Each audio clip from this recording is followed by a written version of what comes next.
Hi guys, alors j'espère que vous allez bien ce mois-ci. On va faire comme d'habitude un market update. Et ce mois-ci, moi, ça va moyen puisque j'ai essayé de me prendre pour LeBron James. LeBron James!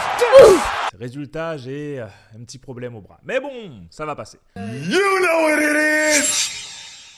Alors, aujourd'hui, comme d'habitude, on va faire le market update. Je vais vous parler plus de ce qui se passe au niveau de la bourse américaine.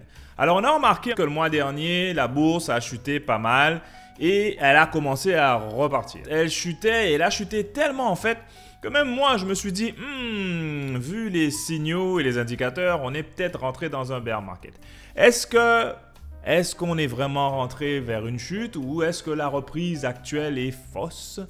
Nous allons le voir tout de suite et je vais essayer de répondre à la question. Alors, quand je regarde le graphique du S&P 500, vous avez remarqué que là, après la chute, on est remonté au-dessus de la ligne rouge. La ligne rouge, c'est la ligne des 200 Moving Average. Pour ceux qui connaissent, c'est la moyenne sur 200 jours.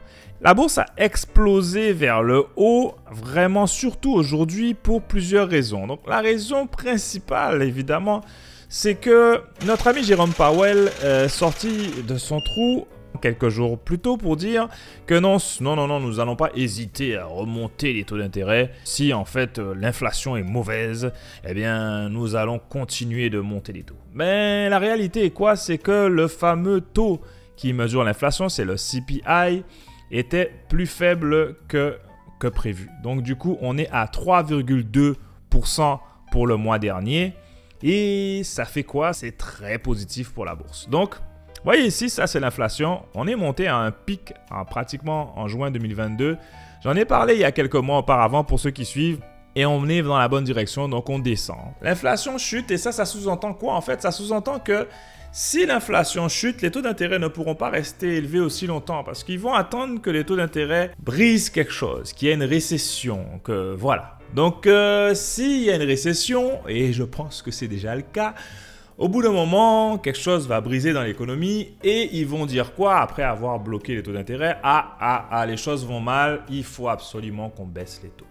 Et vous avez vu ce qui se passe quand on baisse les taux d'intérêt. En fait, ça a une inflation inverse, ça fait remonter la bourse et remonter tout ce qui est immobilier. Donc les chers amis qui attendent depuis un certain temps pour acheter quelque chose en immobilier, je pense qu'ils vont sortir de leur trou sûrement en 2024 quand ils vont annoncer que les taux d'intérêt diminuent. Évidemment, tout ce que je dis, ceci n'est pas un conseil d'investissement. Faites vos calculs, ok?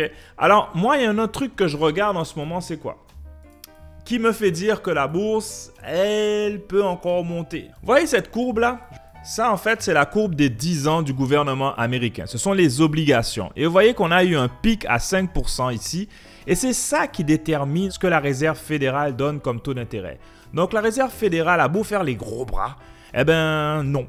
Le boss, c'est lui. C'est la courbe des 10 ans des obligations américaines. Et là, la courbe est en train de chuter. C'est pour ça aussi que la bourse est en train de remonter. Alors, c'est quoi mes moves en ce moment? J'avais déjà parlé de ça le mois dernier. Il y a une des choses que je suis en train d'acheter en ce moment, c'est McDonald's.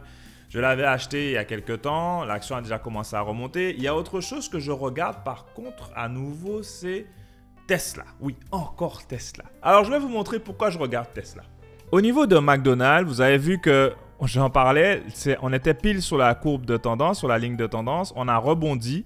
Et on est remonté pratiquement à 271. Évidemment, ce prix-là, c'est à court terme parce que là, l'action est un peu ce qu'on appelle overbought. En gros, qu'il y a un peu trop d'engouement et on va revenir à court terme sur terre. Par contre, on est en train de repartir dans la bonne direction. Il y a une autre action que je regarde, comme je parlais, c'était Tesla. La chose, en fait, c'est que vous voyez qu'ici, les prix plus bas sont de plus en plus hauts et les prix le plus hauts sont de plus en plus hauts. Ça veut dire qu'on repart en bull market. Et qu'est-ce que ça veut dire? Ça veut dire qu'en fait, si le prix arrive sur la courbe qui est ici, la ligne jaune, là, 200, 260 environ, eh bien, aïe. Eh bien, ouais, si le prix arrive là, Tesla is going again to the moon. Ok? Donc voilà, c'était mon market update. Tout ce que je dis, évidemment, ce n'est pas un conseil d'investissement, ce sont mes trades. big up. Si vous voulez savoir du détail sur ce que j'achète, ce que je vends en général, vous pouvez toujours rejoindre notre groupe en allant sur investirsoimême.com et en regardant un cours et adhérer au groupe privé pour avoir les trades. Ceci était le Market Update. J'espère que ça vous a plu. Big up, retour en million.